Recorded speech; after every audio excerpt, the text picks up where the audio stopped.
Good morning. The thing is, I don't really know where to start because I do teach, I do give lectures at a couple of universities in London, and I talk a lot. And I also talk at different events in London. I was talking to Dr. Ram. I told him I'm in India, and we planned this, and I came over. But this means a lot to me because everything about my journey started here 10 years ago. They correctly mentioned out, I don't come from a business background. I did my engineering, but then it's India, who isn't, right? And I wasn't really sure what to do with my life, where to go. I was working in a call center. My father had a normal job. I tried a couple of businesses, but I didn't really have a mentor. I didn't really know what to do, how to do things. Things weren't easily available on the internet the way it is right now. We tried to start a business, and 10 years ago when we came here for ICIM, I met Dr. Ram. And wow, what a journey it has been.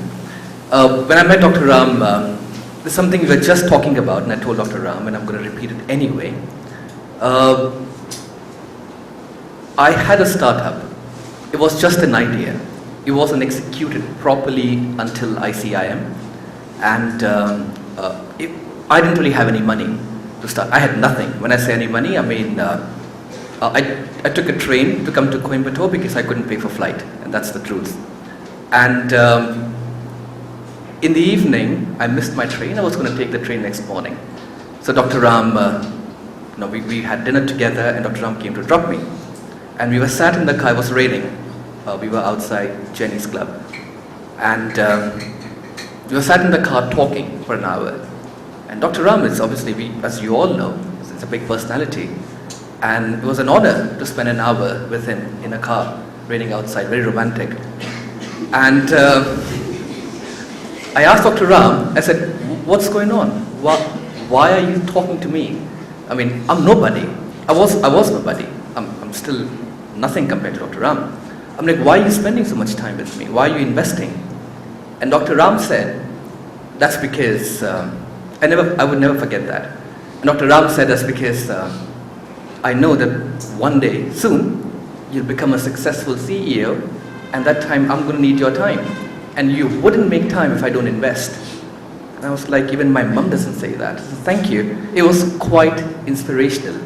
Sure, we need money. Sure, we need an idea. Sure, we need execution. But also we need someone to believe in us. That's the way I see it. You guys are very lucky to be in such a great company. And I promise you, I'm not saying this to butter him up. I'm not making any of this up. This is exactly what happened. Then I started putting things together. I had impediments. I tried for 3 years to do an MBA from a university. I come from, I'm not sure if it still exists, I belong to an open category. So despite of getting good marks, I didn't get the universities I wanted, but I got through, I got a scholarship and I went to the UK, and I'll tell you what happened after that. The thing is, I like to think my journey has been quite interesting. If you guys are thinking, or I'm assuming if you guys are here, you have at least considered giving startup a thought, a little bit, right? And that's a very interesting process, a lot more interest. Okay, this is my personal belief. No offense to people who think being employed is a great idea. There should be employees, otherwise we wouldn't have any. So I'm only going to talk from my point of view, what I think about entrepreneurship. I don't want it to be like a slideshow, you sitting there getting bored. I would like it to be more like a conversation, okay? So after I went to UK, I did my master's. I got a good job, not a good pay, but the job was great. It was a lot of learning. I did that for about 3 years in Manchester, then I moved to London. I got another job there. Don't worry about the visa situation, how I sorted that out. If you guys want to know, we can have a conversation later. But one thing led to another. I stayed in the UK for good 6 years working for other people. I worked for 4 different employers there. I worked for 3 employers here. I was never happy. And one day I was whining to my dad, complaining, saying all employees are bad and this and that. And my dad's like, if you've changed 10 employers and you think 10 employers are bad, do you think it's the employers or do you think it's you? And I was like, my God, he's right. I'm a terrible employee. So what do? I thought I should stop being an employee. If I'm not good at something, I shouldn't do it. So I tried a couple of different businesses in the past. Some worked, some didn't, right? I mean, it worked, but then they weren't really exactly making enough to pay the bills. Then I thought, I want to start something in tech because I'm good in tech, right? So how do I do this? What do I do? Where do I start from? And I made a list of 2 things, okay? And that's exactly what I wanted my first slide to be. When I wanted to do a startup, I never thought I'm going to do a startup and make a lot of money. I never thought I want to do a startup, become a famous CEO, become the next Mark Zuckerberg. No, that wasn't that. I still am not. I'm not money motivated, so that wasn't the point anyway. So I thought, if I'm going to do entrepreneurship, why bother? Right? I have a good job, it's paying me a good salary, gives you paid holidays, go away, travel a little bit, see Europe. Why leave that? Leave that comfort zone? And also when I was doing this, making this slide, I thought, what is the first thing I would like to tell anybody who is thinking or wants to do a startup or wants to come with an idea to do something? And that was, was very cliche. You hear this on the internet all the time. Instagram and Facebook is filled with things like this, do what you love, do what you love. No, but what I did, I made 2 lists. One was things I'm good at and things that I really love. It wasn't rational. I said, I'm going to make a list, right? I said, whatever it is I love, I'm going to put it down in that list, right? And it was on a computer so I could move them around. If you don't want to do that, the other thing, the way I love doing it is post-it notes. Write what you love, put it on a wall, and you can keep moving things around. You would see it every day, and if you think, you know what, it's not exactly I love, remove it. And it was everything. It was food, it was dogs, it was fashion. It was not fashion this, but like I've worked in fashion industry for a long time, and I loved it. So whatever comes to your mind, be it coffee, be it tea, I don't know, it could be plastic bottles, it could be anything that you love. It could be fish, it could be microphone. So what I did is I just made a list of things I love. The reason I did that is because I knew that when I start something, and I've done this in the past, the journey will get difficult. Okay? It's not a bad thing because, like I said, when I started, I came from a poor family, right? So I wasn't used to luxury. So even when I was making money, I was quite thrifty. I didn't like spending, I still don't.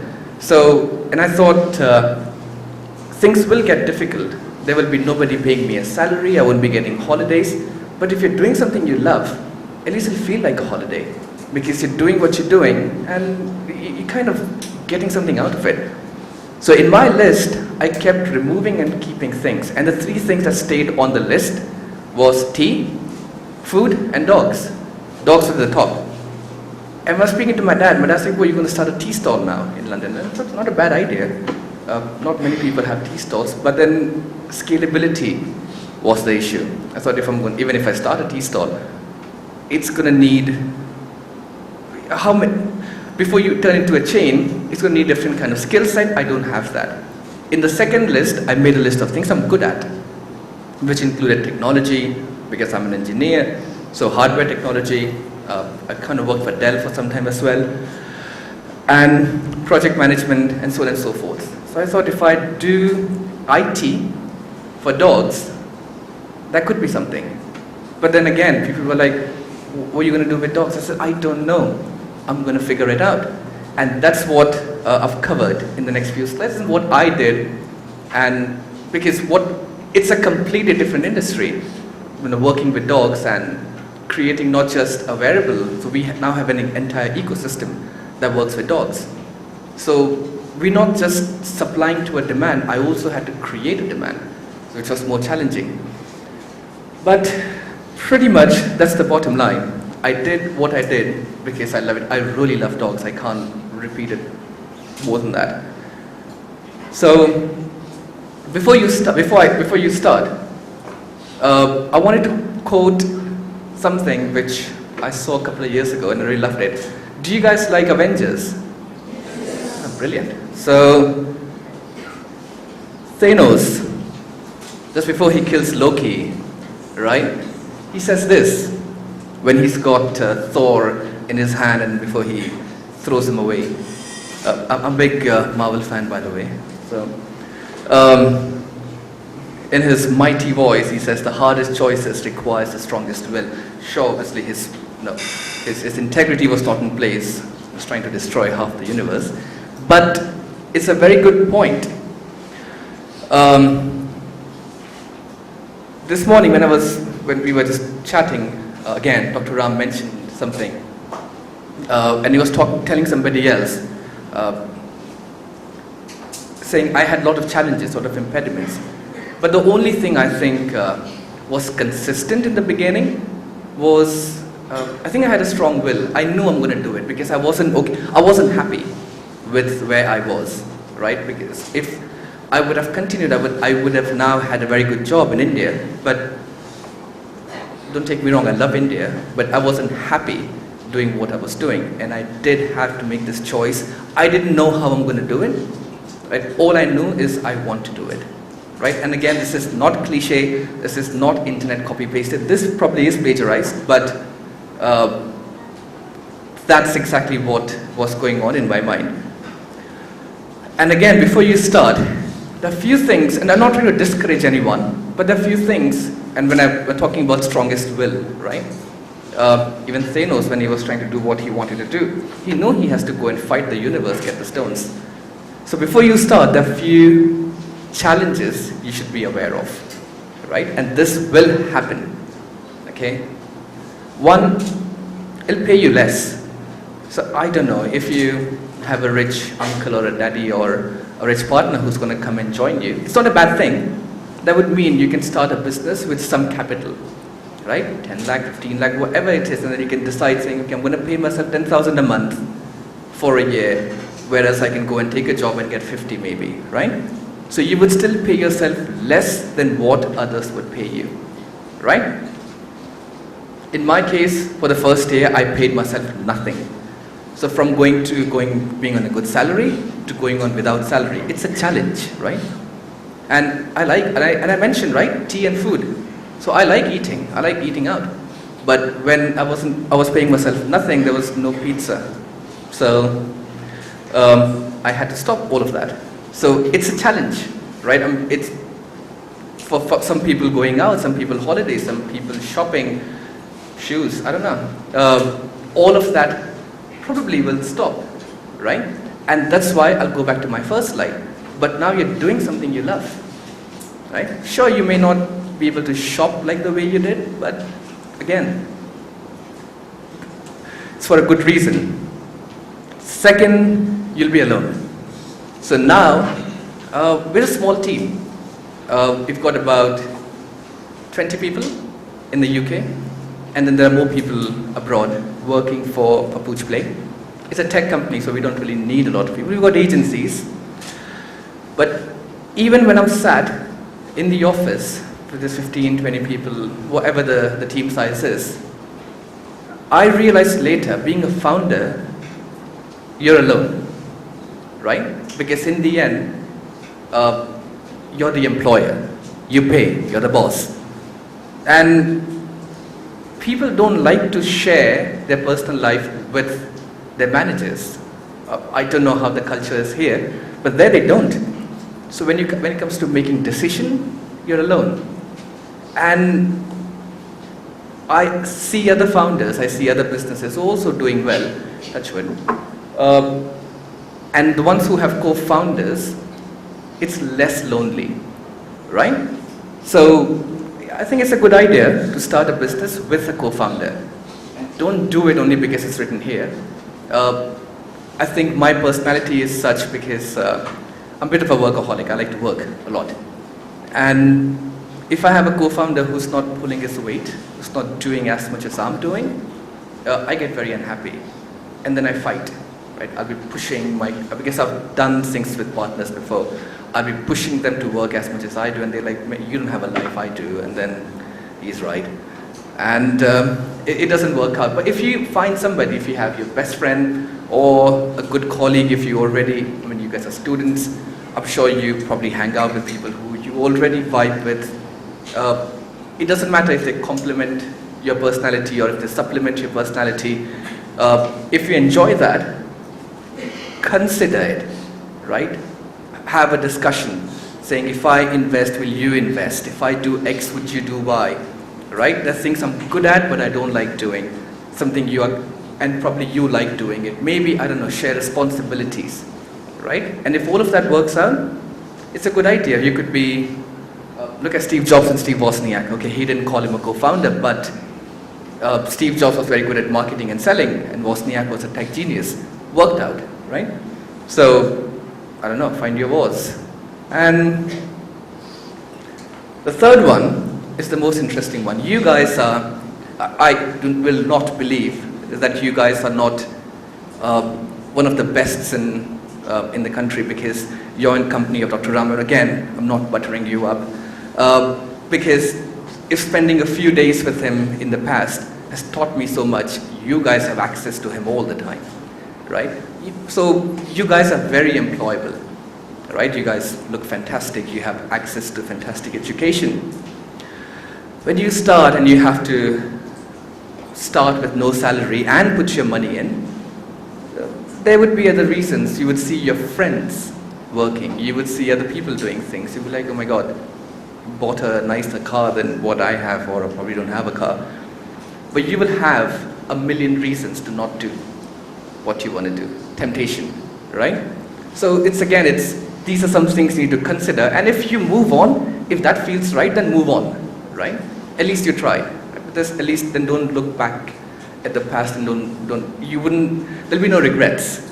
So I'm sure there are more things, but these three things were the top of my mind, and so I wanted to discuss and share.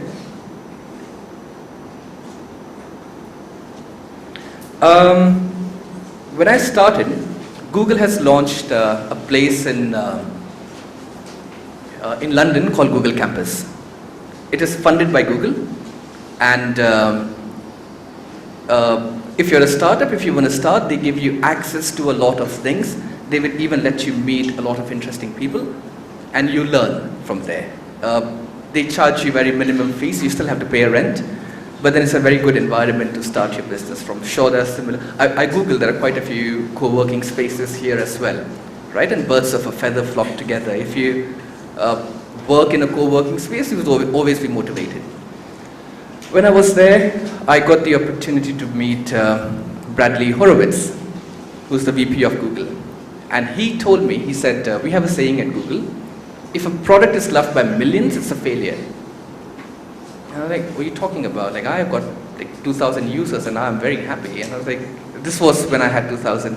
I'm like, you're saying millions? He said, yeah, because for it to be successful at Google, it has to be loved by billions, right? And I was like, okay. So I wrote this before presenting this slide. Now, research, right? Now, what that means is your market, right? If you say, I have a great idea, and I heard someone say this, she's a good friend, she's a founder, comes from a good background, but the thing is, she used to be a fashion model, supermodel, working for Alexander McQueen and likes of that.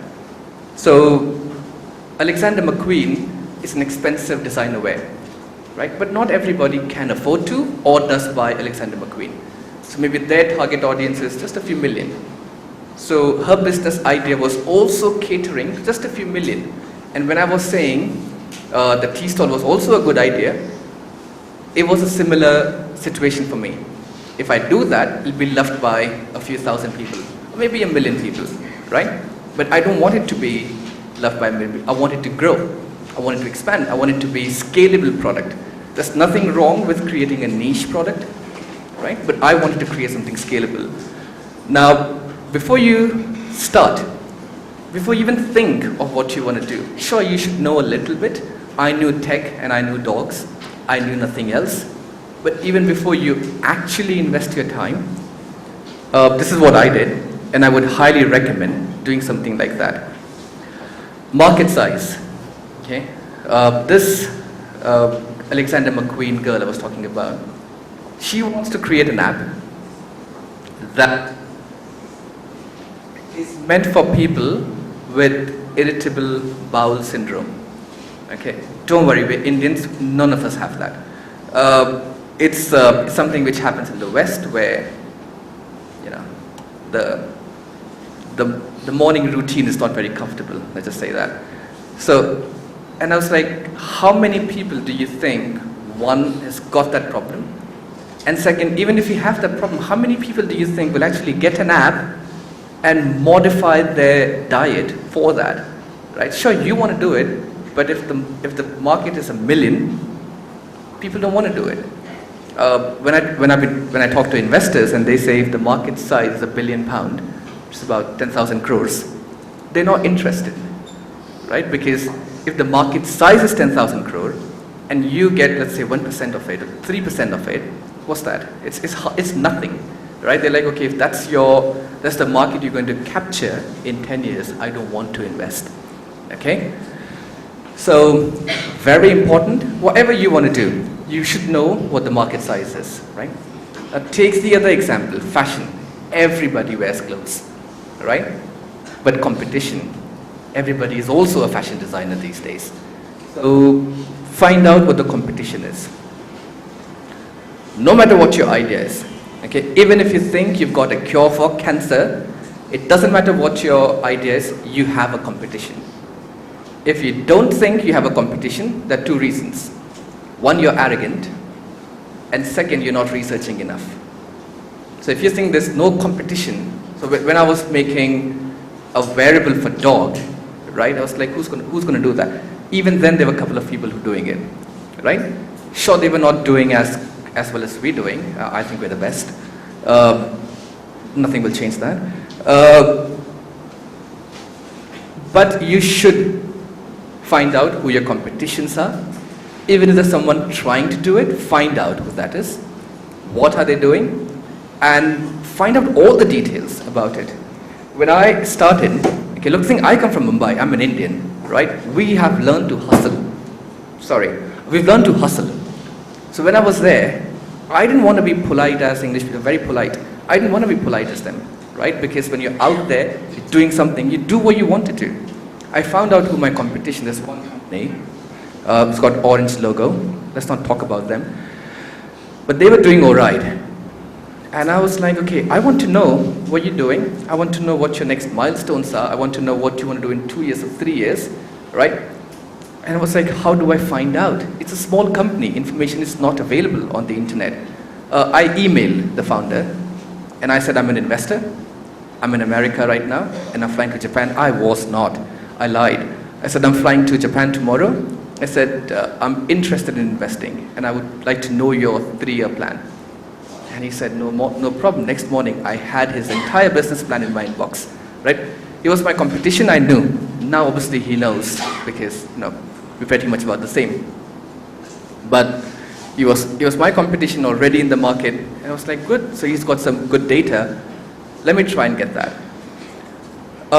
Part of my research was, I researched in the market, I researched on the product. Now I wanted to work out the technical details, right? And if this can happen in London, I'm sure this will happen very easily here. I added people, vets generally, and doctors on LinkedIn, living in London. Then I started messaging everybody like a creep saying, let's meet for coffee. I gave them a little bit of background. So now my name is this. I'm planning to start a dog tech business, and I would like to pick your brain, right? Everybody likes to talk. I like to talk. I'm here talking, right? And when you invite people buy them a coffee and make them talk about what they do, people like to talk, right? I must have met about 100 vets and scientists collecting information. Just an open mind, saying, what do you do every day? And they'll be like, okay, yeah, I had a good day. Oh God, dogs are so fat these days. It's a problem picking them and putting them on the table. I don't know why people don't understand.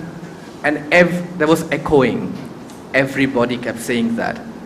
And I thought, good. So dog obesity is a problem, right? Because when you have a startup, you're creating a solution. So I was like, great. So that probably, so if I'm going to create a wearable, that could be my USP, right? Where I'm creating a product which talks and which deals with dog obesity. And that's why, I'm not sure if you guys know what PoochPlay does, but PoochPlay is a little Fitbit kind of tracker you put on your dog's collar. It creates a personalized exercise plan for dog. And based on your dog's exercise, it creates a personalized diet plan for your dogs. So it's like Fitbit plus MyFitnessPal together, but for dogs. And I didn't come up with this idea. People who I was talking to, they kind of hinted, because you need to obviously analyze all the interviews you do. That's a bit of your research. So at least you would know, again, if you choose to cater to a very small market, right? I also know somebody, do you guys know this company called Net-a-Porter? It's a very expensive shopping site where the handbags, they start from, I don't know, 1.5, 2 lakh rupees, and it goes on from there. Same for shoes, and it's only for women, right? And then they have another site called Mr. Porter, which is for men, where the blazers and stuff would start from similar thing.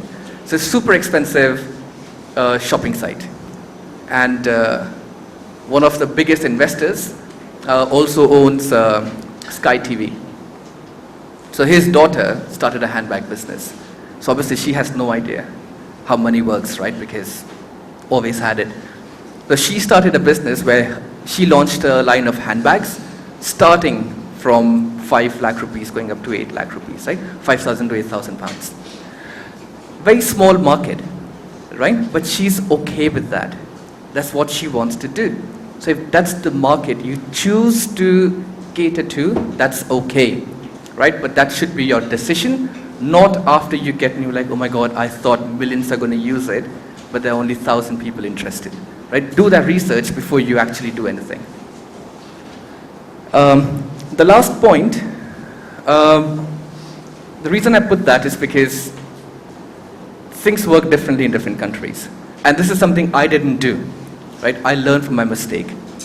I started the business because for me it was like, okay, I want to do something, let me just start, right? I formed a company, a limited company, and I started. But if you're going to do it, do the admin work. You guys are studying management, I'm assuming. You have learned it already. Find out if you want it to be a proprietorship or a partnership or an LLP or a limited company. Whatever it is. If it's going to be a limited company, you need to get your TIN number, your direct identification number. Do all of that while you are working on your research. If you're going to have a partner, sign a shareholder agreement. Do all of that paperwork, but most importantly, open a bank account. Right? Open your company bank account. And if you're going to invest £1 in your company, if you're going to spend £1 on something as simple as paying for someone's coffee, do it from your bank account, right? There are a million reasons why that will help you, okay? I've been reading for the past week because now we're planning to bring PoochPlay in India. So I've been doing my research. There are a lot of grants. The government, grant is an amazing thing.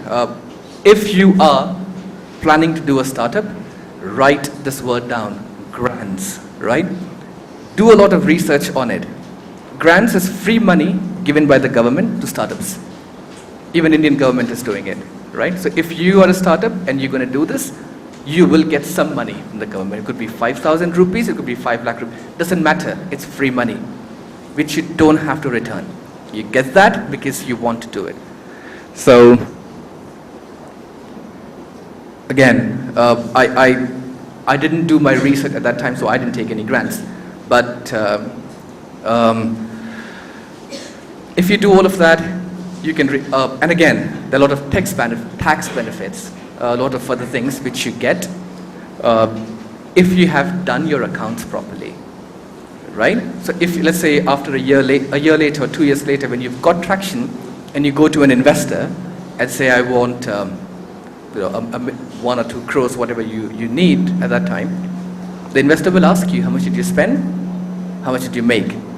And you're like, oh yeah, I was using my credit card, I was using my personal account, I've got the accounts done, but it's not all, it doesn't look right, right? So it's a very simple thing to do, but make sure all the expenses are from your bank account. And that's just the basic on what to do before you start, right? What's next? Does anyone know what this word is? That's it. It's minimum viable product. When you're going to do a startup, right? Thank you. When you're going to do a startup, 2 words, okay? They would do your head in. It is something you would hear all the time. MVP and traction. Every investor you talk to, they will talk about your MVP, they'll talk about your traction, right? Sure, they'll talk about market size and blah, blah, blah, and like a million other things. There's a checklist which you can get off the internet. But these 2 things will become your life for the first couple of years when you start, or if you're a founder of a startup, right? MVP means minimum viable product, right? It could be a service, right? You may decide to probably, I don't know, do something like Uber, right? It doesn't give you anything, it only takes you from A to B, right? But you would still need an MVP. M is minimum, okay? So, let's say if Uber is your idea, you want to create a taxi app. Minimum is the customer should be able to order a taxi, tell me where he is, tell me where he needs to go, and I should be able to take money. That's the minimum. Yeah. Let's say hypothetically you've got a person, or let's say you're sitting behind the screen, someone places an order, you take that money, right? And if you are doing everything manually, you're going and transferring that, you're doing Paytm to your driver manually, and if you are, I don't know, sending a receipt by email to your customer manually, that's okay, right? You're not automating it, it's not efficient, yeah, but it will still do the job, because even before you invest heavily, make a perfect product, right? You need to know if people want to use it, right? You'll be surprised. Okay, I promise you'll be surprised when I say this. My mom thinks I'm a good-looking man. So what I'm saying is, if it's your baby, you will love it, right? So it's only because she loves me. And so when you create something, you will love it. Oh my God, this is the most amazing product. People will use it. At times they wouldn't. It's not a bad thing. You can then make the changes based on feedback. If I show you the picture of the first app we launched versus what we have now, is very different, right? It was based on feedback, right? There are a million tools you can use. Those are technical details. I don't want to get into it. Figure out, do your research. But when you take your customer feedback, you change your product. Look at Google. Look at Google's logo when it launched, 20-something years ago. Compared to what it did then, and now compared to what it does now. It changed, it evolved, right? It never waited for it to be perfect. On Google, it was simple. As a customer, you should go online, type in what you're looking for, and find it, right? It changed its algorithm, I don't know, like 200 times within the first 5 years. but they did what they had to do to get started, right? It's an idea which you want to give out to people. And based on MVP, there's a very famous saying which you would hear all the time, and it's this one. So Reid Hoffman, who's also an investor and co-founder of LinkedIn, said this, and he tweeted this, right? And the reason I've put this in red is because don't take it literally, right? It says if you're not embarrassed by your MVP, you've launched too late. And the emphasis I would put on is the word by you. If you're not embarrassed, okay? Please make sure that people are not embarrassed. Your team is not embarrassed, right? Because you as a founder, even when you look at your product 10 years later, you should see opportunities for improvement, right? But when you launch, like I said, it should be minimum, okay? And that's where the next word comes into play, that's viable, right? So, sure, it should be minimum, it should be A to B, but it should be viable, it should be usable, right? It shouldn't be like they're doing half of the things and then they are, let's say if you were to do Uber, you can put where you want to go, you put where you are, right? But when it comes to payment, Uber says, write me a check, right? You'll be like, okay, I don't want to call a taxi like that. Because Uber's whole idea, whole concept was to add convenience, right? And if you're not going to add convenience, it's not viable. It's not doing what you want to do. So make sure whatever your USP is, you're at least acknowledging that. Yeah? So, and it will crash. It's not going to be stable, right? It is going to have bugs. If say, I'm talking about software here, right? Or if it's a service, there are going to be problems. There are going to be teething problems. Don't worry about that as long as you can acknowledge it. Again, something which I was telling Dr. Ram this morning. Now, I've got two phones now. So I've got an iPhone and I've got an Android phone. And mostly because I want to make sure that my app is working on both, right? So on my Android phone, I've got this Google app now, where you say, okay, Google, and it searches for you. It's fascinating. And that app on my Android phone, it's not an old Android, it's a decent, it's a new Android phone. It's a Google app, and Android is owned by Google. It's a Google app on Android crashes, right? If you look at the performance, it says it's stable 99.7% of time. So if Google can crash on a Google platform, it is okay if you create something and it crashes. Just make sure it's usable. It's not so annoying that people can't use it, right? Viable. That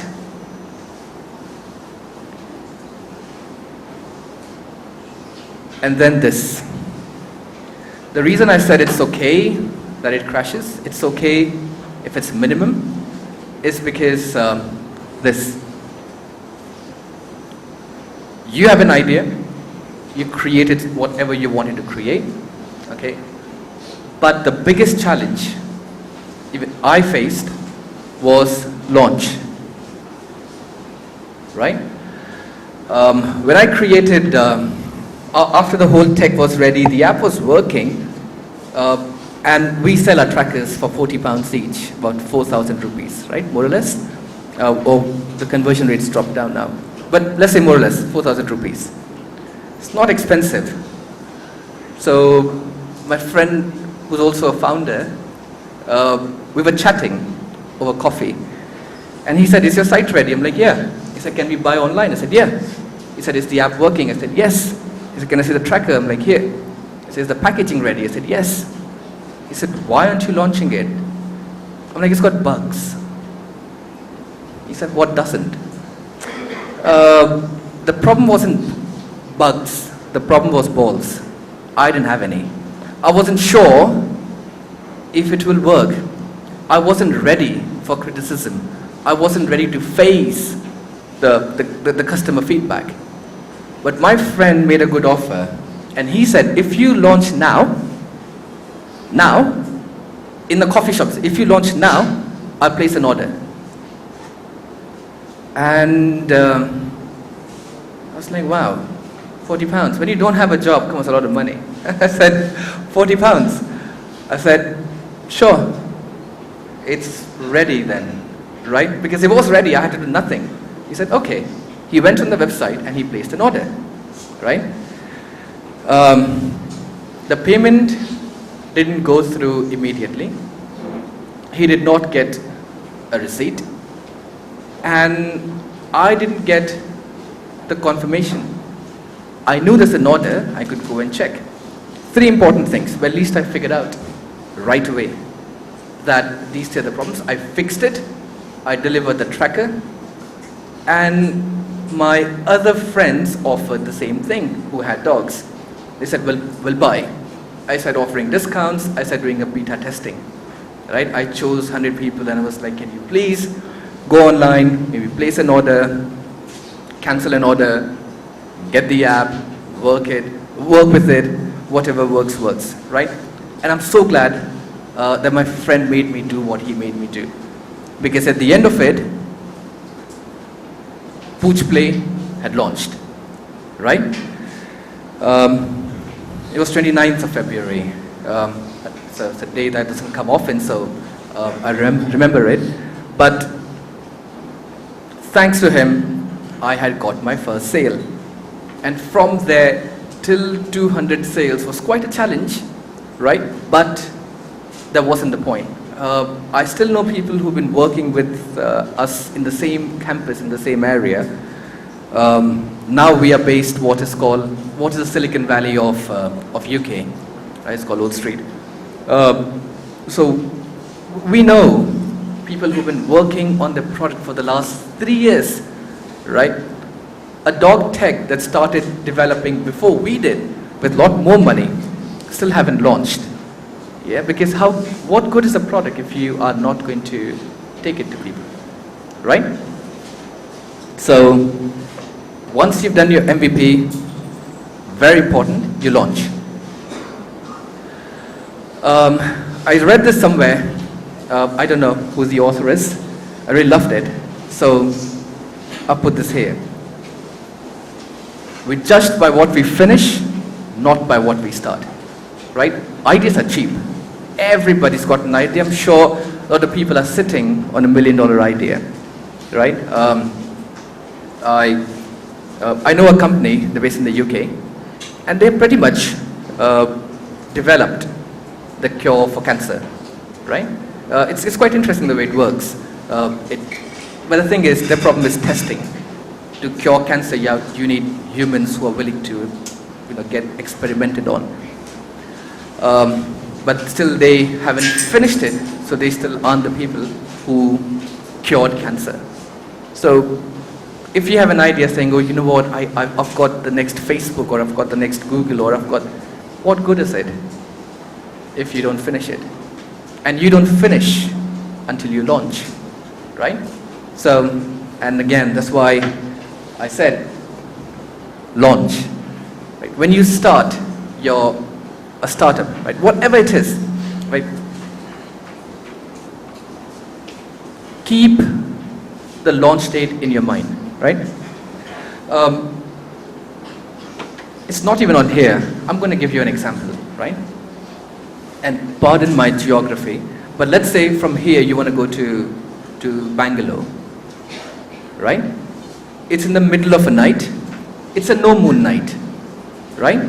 I don't know, how far is Bangalore? 1,000 kilometers? 250 kilometers, right?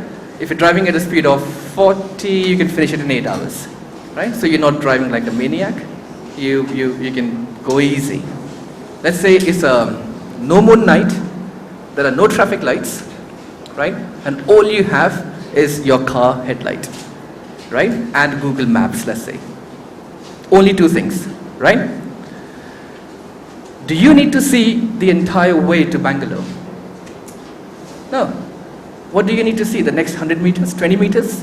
That's all you need to see, right? I'm going to go back to my conversation with Dr. Ram, right? I was hungry. I wanted something. right? I didn't have money, right? I was poor, right? When I say poor, I mean poor, right? If I missed my next train, I would have had to ask for money. And there was a time when I was working in a call center. I left that as well because I thought, well, I don't want to do it, right? I wasn't sure how I'm going to do it, what I wanted to do it. But I knew what I wanted to do. That's all I knew. It's all I knew, right? So when you want to go to Bangalore, all you need to know is that you want to go to Bangalore, right? Keep your destination in mind. Okay, be realistic, right? It's 250 kilometers. Give yourself 7 to 8 hours. So you're not driving like a maniac. If you're there in 6, great. If you're there in 8, you're not going to be unhappy. If you're there in 9, okay. But if you're going to take 16, something's wrong with you. You're just being lazy, taking too many stops, right? Who drives at 20 kilometers, right? So don't worry about how the path is going to be. You don't need to know, right? You need to know your destination. You need to know where you want to go, right? You need to know the date you want to launch. So if you're going to start a product, do some research, so my research here was how far is Bangalore and how far a car can go. That's all I need to know, right? And I can say, sure, I can get from Coimbatore to Bangalore in 8 hours. Right? If there's light, okay. There's no light, okay. What car is it? Does it matter? No, if it's not a car, if it's a motorbike, does it matter? No, if it's raining, bad weather, sure. Not an ideal situation, does it matter? No, you're hungry, you haven't slept the day before, a little bit, drink coffee. But you can still get there, right? So when you start, right, the first thing you keep in mind is you launch.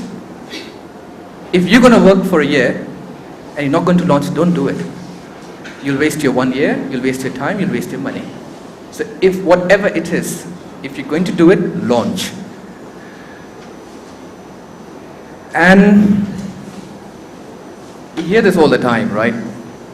Snapchat got a lot of money and Instagram is worth billions of dollars. This startup raised so much money. The question is, if you have a business model, do you need to get funded? Okay? Because I can talk about this forever, but I don't want to get in the details of how investment works, what investors like. If you are interested in to know, if you do want to start a business and you want to know what is the business model that gets investors all excited, all turned on, right? There is a list, there is a checklist, which an investor would never say in open, but there is a list, right? Where your business should be a subscription model, you should take recurring money, how much money will it make? There's a long list, right? If you check all the list, and even if your product is okay, you'll get money, right? And if your product is amazing and it doesn't, check the entire list, you will not get funded. Okay, so don't probably build your product based on the list if you don't want to get funded. A lot of business models where the businesses make good money and they don't really need investment because they can bootstrap. So in that case, should you get funded? Let's go with the assumption that you want to get funded. We got funded. So the first year and a half, I was putting money from my pockets. I had given myself X amount. And when I was running thin on ice and I thought I'm going to run out of money, I started talking to investors, and thank God I was able to raise about £250,000, which is about, let's say, 2.5 crores in the first round. That was about a year and a half ago. And we just finished, before I came to India, we finished another round of about $500,000, 5 crores. So for me, yes, I want to get funded because we're making money, but and that defines your valuation. So right now, PoochPlay's current valuation as of date is £3.5 million, which is about 35 crores. Yes, funding defines your valuation. Yes, funding is kind of helpful, but if that's your model, if that's what you want to do, you can make your business model accordingly, right? When you're about to raise funding, you'll meet a lot of investors. A lot of investors in India as well, right? When you talk to them, or when you create a product, I hear a lot of people, a lot of other founders, when they go to investors, they're like, oh, I'm sure they'll like me. But that's not really the point, that they like you. Because even if there's 1% possibility that they don't, and you are running thin on ice the way I was, that's going to be a problem, right? So confidence is, I'll be okay if they don't. So if you are at that part of the business, like this time when we raised money, our stand was, it's okay if you don't get your money, right? And trust me, it's a lot better negotiation. It's a lot better situation to be. Snapchat, Facebook offered to buy it long ago. They said, no, we're fine. We don't need your money, right? A startup saying no to Facebook right in the beginning for billions, saying, no, don't worry about it, mate. I've got this. So I would, if I were you, I would be in the latter stage where you create a business model and be at the point where you know that you'll be okay, right? And again, cannot explain the whole investment situation or the whole startup situation or your marketing situation or your branding situation better than this, right? If you're going to create a brand,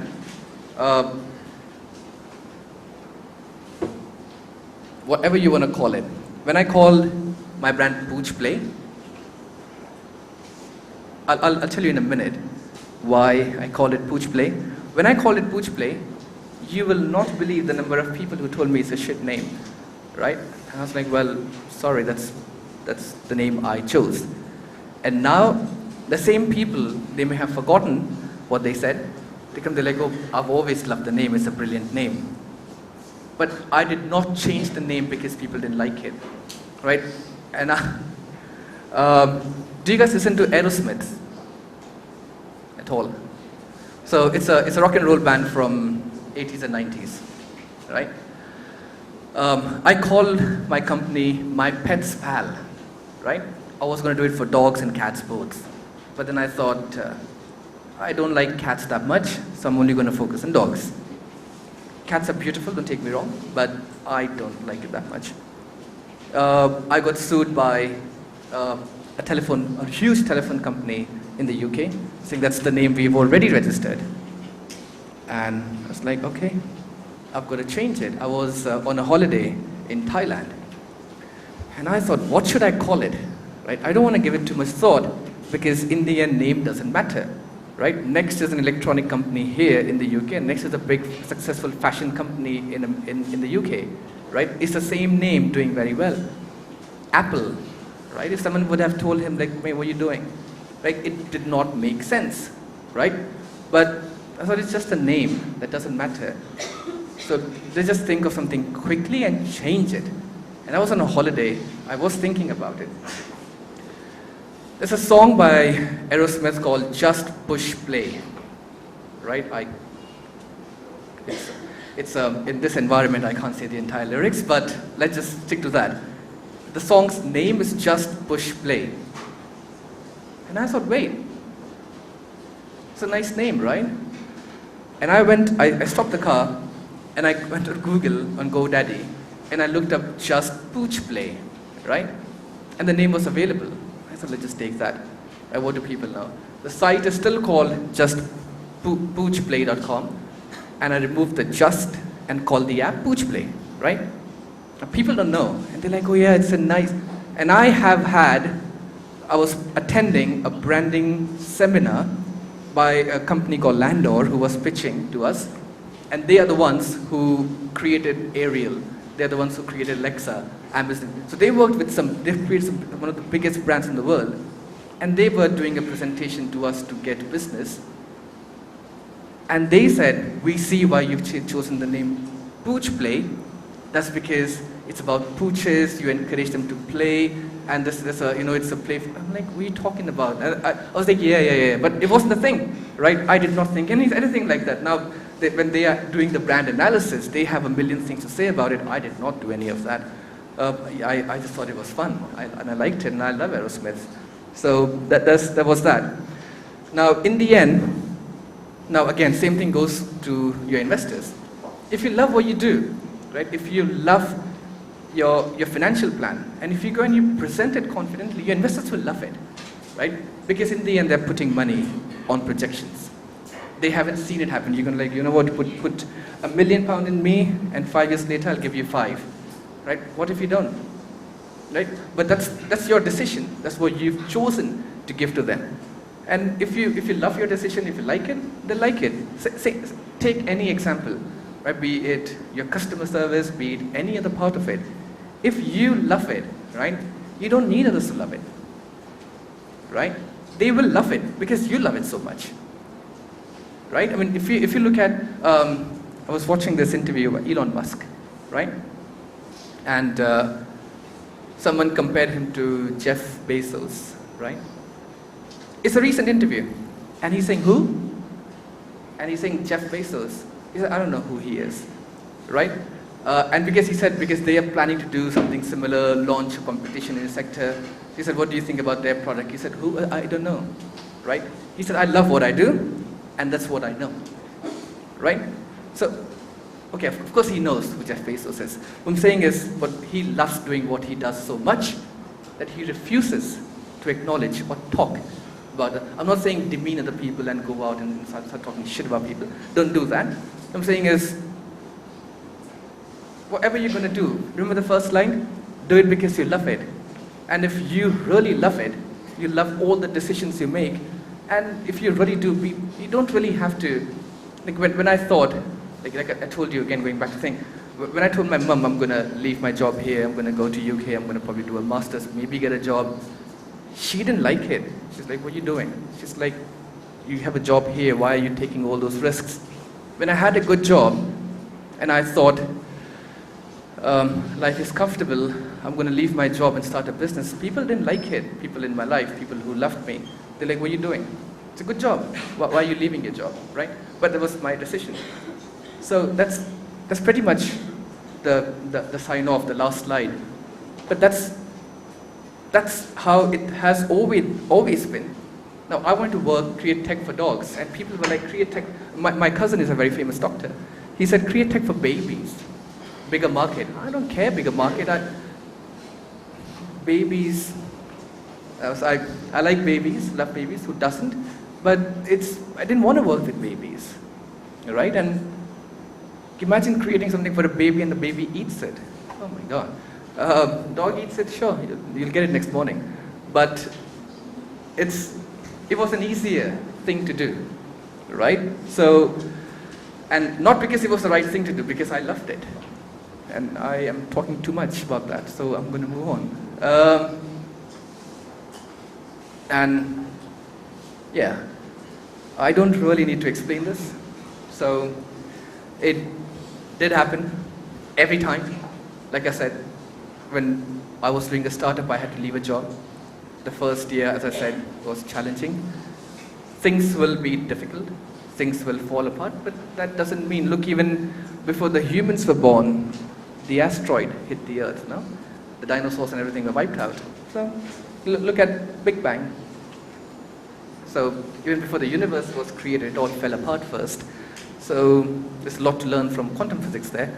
But that's something, when things go wrong when you're doing it, that's what I look at. That's the quote from me. I don't know why, once, many years ago I said it, and now I just stick to it. And that's pretty much the sign off. I had hope, I will do something with my life. I don't know about others. I was patient with myself and my parents, my God. And then the conversation I was talking about.